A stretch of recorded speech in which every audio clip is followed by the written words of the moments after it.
Friends, நம்ம வீட்டுக்கு நம்ம சொந்தக்காரர் இல்லை நம்ம அப்பா அம்மா ஃப்ரெண்ட்ஸு ரொம்ப இஷ்டமானவங்க வராங்க, எவ்வளோ ஒரு சந்தோஷப்படும்.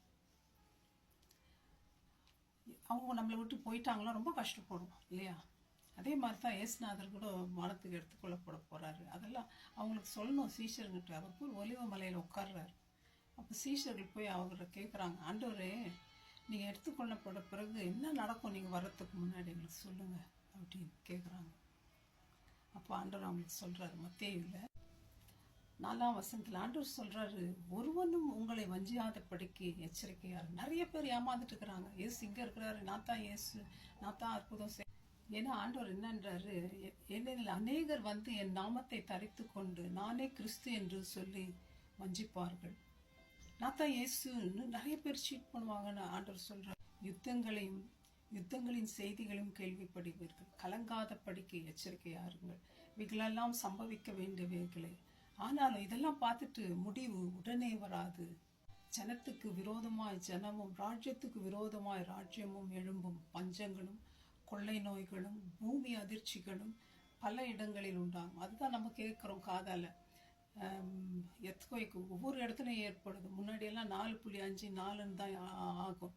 ஆனால் இப்போ 7.5 அந்த நிலைமைக்கு போகுது. இன்க்ரீஸ் ஆகுது. பர்த் பெயின் மாதிரி அது இன்க்ரீஸ் ஆகி போகின்றார் ஆண்டவர்.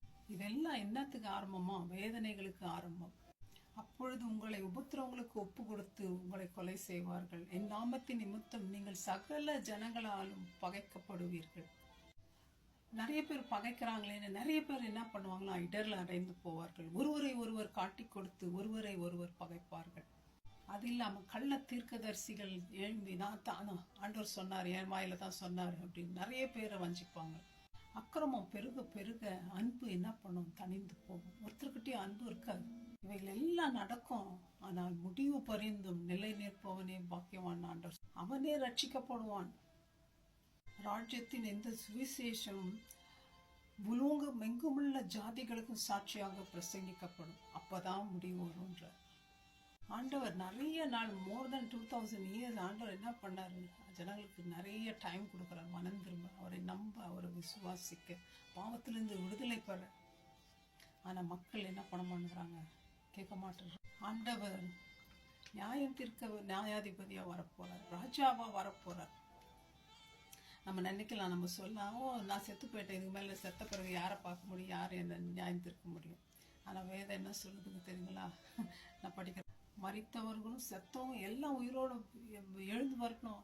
நம்முடைய சரீரம் என்ன பண்ணுமா, வேறொரு சரீரமா மாற்றப்படுது. நான் படிக்கிறேன், ஆதாமுக்குள்ள எல்லாம் பாவத்துல மறிக்கிறது போல கிறிஸ்துவுக்குள் எல்லாரும் என்ன பண்றாங்களாம், இயேசுக்குள் உயிர்ப்பிக்கப்படுவார்கள். கனவீனம் உள்ளதாய் விதைக்கப்படும், மகிமையுள்ளதாய் எழுந்திருக்கும். பலம் வீணமுள்ளதாய் விதைக்கப்படும், பலம் உள்ளதாய் எழுந்திருக்கும். ஜென்ம சரீரம் விதைக்கப்படும், ஆவிக்குரிய சரீரம் எழுந்திருக்கும். நம்ம சொல்லலாம், நீங்க எப்படி எழுந்திருப்பீங்க, எதை நம்புறீங்க அப்படின்னு. இயேசு கிறிஸ்து உயிர் தெழுந்தார். அது மாத்திரம் ஆண்டவர் சொல்றார், ஒரு விதை மண்ணில் போட்டா செத்து போச்சுன்னு தான் எல்லாம் சொல்லுவோம். ஆனா அது செத்த பிறகுதான் அது முளைக்கும். புதிய செடி அதுல இருந்து வரும், அதுல இருந்து உருவாகும். அந்த ஏர் டைட் சன்லைட்டு, வாட்டரு, சன்லைட்டே கிடையாது அங்கே, உள்ள இருட்டு.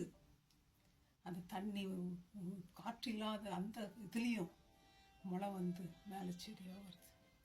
ஆண்டவர் நம்மளை உயிர்ப்பிக்குவார். ஆவிக்குரிய சரீரம் டிரான்ஸ்ஃபர்மேஷன் நடக்கும். எக்காலம் துணிக்கும் பொழுது கிறிஸ்துவுக்குள் மரித்தவர் முதலாவது எழுந்திருப்பார்கள் வேதம் சொல்லு. ஃப்ரெண்ட்ஸ், ஆண்டவருடைய வருகைக்காக நம்ம ஆயத்தப்படுவோம். ஏமாந்து போக வேண்டாம். நம்ம வாட்ச்ஃபுல்லாக இருப்போம். May God bless you, my friends. Thank you. Bye-bye.